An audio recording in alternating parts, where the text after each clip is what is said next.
There's even swimming options in the bay, although I'm not certain where you can actually dive into the water, assuming that it's safe. Now across the street along the waterfront, you've got many of the several boutique shops that I mentioned earlier, Real Napa, wine tasting, you've got munchies, candies, and you even got an art gallery.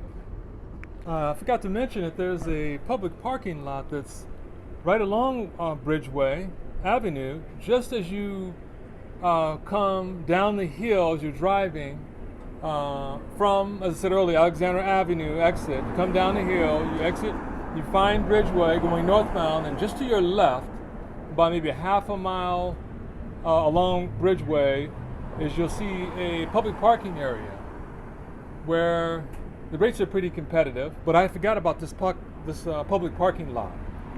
Now, Angelino features an Italian restaurant that features seafood, pizza, pasta, and they also have a bar.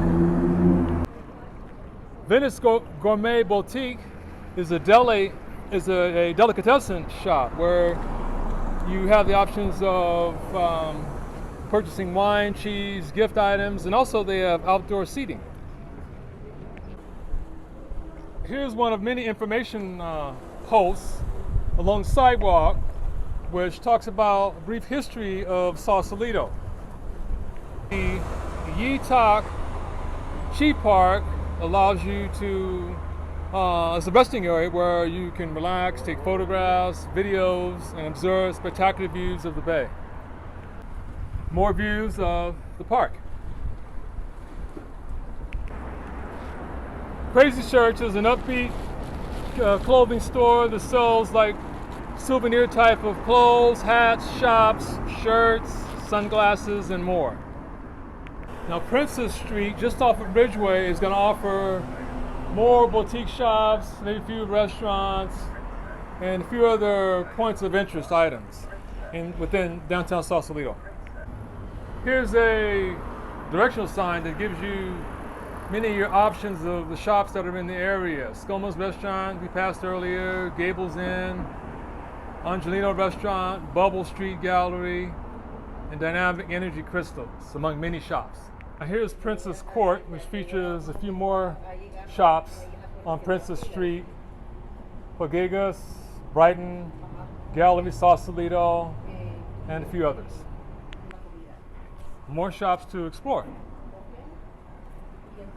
Here's a bike rental shop that also provides tours of Sausalito, including Marin Headlands, Muir Woods, the houseboats, and more.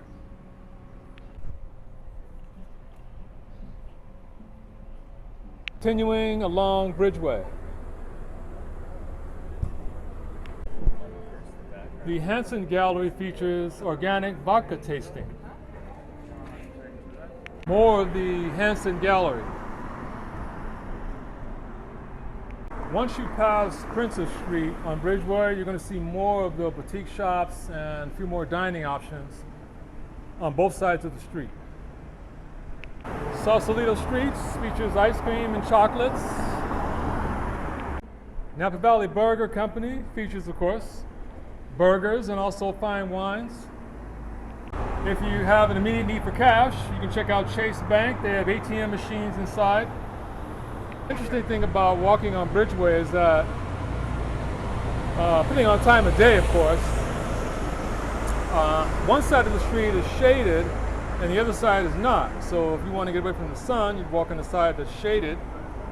If you don't mind being in the sun, you get on the side, of course, that's on the sunny side.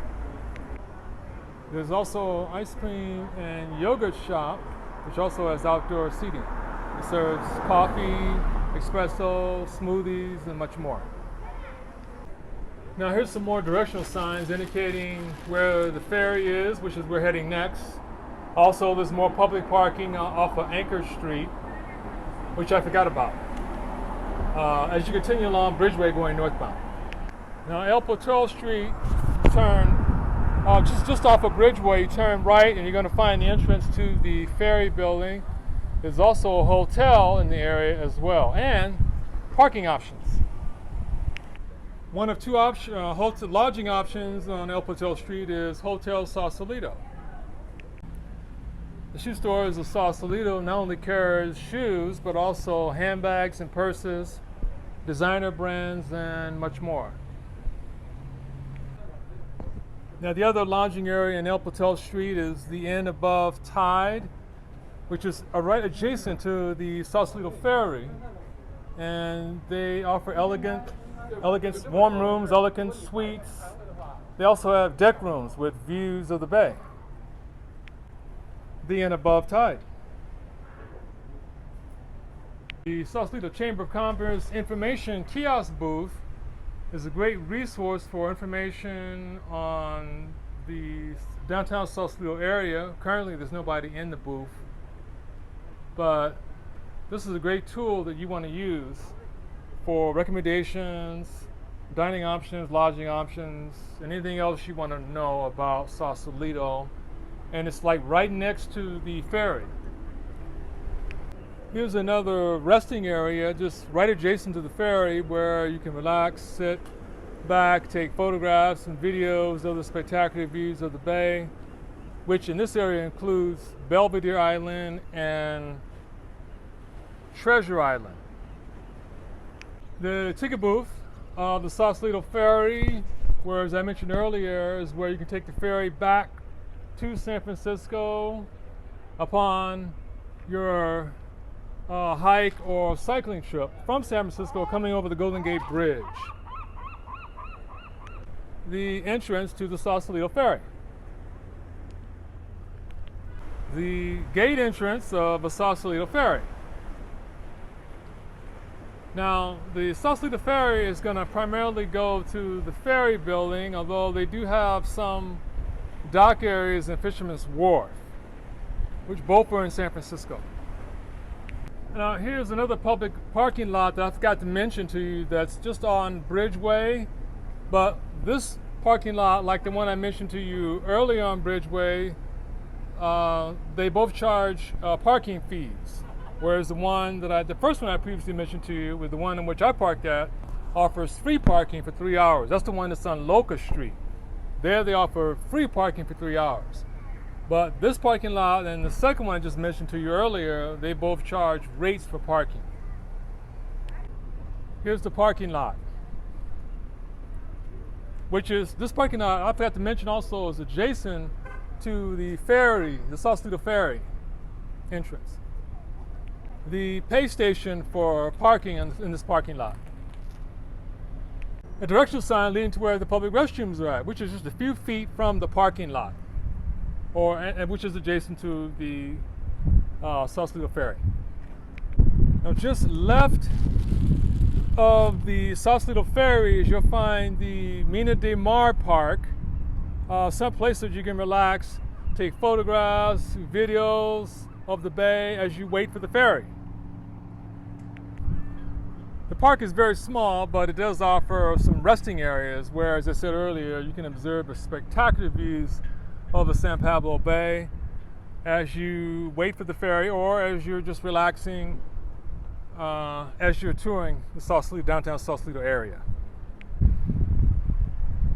Here's one of many information posts that are along the waterfront within the park that gives you more insight on the Sausalito waterfront area.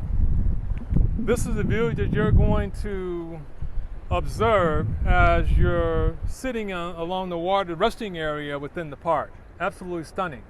The view primarily includes the San Pablo Bay, the Belvedere Island, and Treasure Island. So as you sit and relax in the resting area, seat area, bench area, you're going to see again the views of the bay and the islands I mentioned earlier. As you move within the park, there's another special restaurant that's kind of hidden off of Bridgeway, and it's called the Spinnaker. So you will be approaching that shortly. Now, this miniature park, as you move further towards Spinnaker Restaurant, offers spectacular views of the San Francisco skyline. Spinnaker Restaurant, like many of the restaurants along the waterfront, offer excellent seafood options, prawn cocktail, Dungeness crab, and many others, as well as spectacular views of the San Francisco Bay skyline, the Bay Bridge, Treasure Island, and Belvedere. Here's one of several spectacular views of the bay, including the skyline that you would see if you was to dine at the Spinnaker.